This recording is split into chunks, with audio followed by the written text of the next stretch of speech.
That makes a lot of sense. Got to balance out, obviously, as you said, the regulatory with the customer. At the end of the day, having seen this before, customer wins both ways if Yeah, regulatory wins as well. Although they might not realize it at the time, over time, customers kind of, especially in financial products, understand absolutely. how that operates. So, taking that, how are you going to take this now and leverage this to create the next milestones for Vero?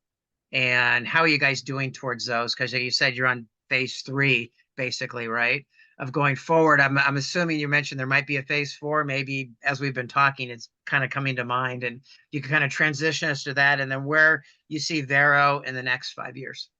Yeah, in terms of go to market and kind of this transition to phase or the third phase of our life cycle, we've gotten very creative and I think we've recognized, given how small the market is in terms of participants, it's a very relationship driven go to market strategy or sales strategy, I should say. So we've made great strides in building a lot of those relationships, but we've also, found some partners who we've invested a lot of time with to build a trusted partnership. And we can, rely upon some of the relationships of our partners to open doors for us. So I think that's going to be the critical, that's our critical focus area for this year is scaling, but scaling efficiently through partner distribution channels relative to just trying to do it all on our own. Phase four, I only throw out there because phase two was never part of the initial strategy. We thought we'd go from phase one to what is now phase three.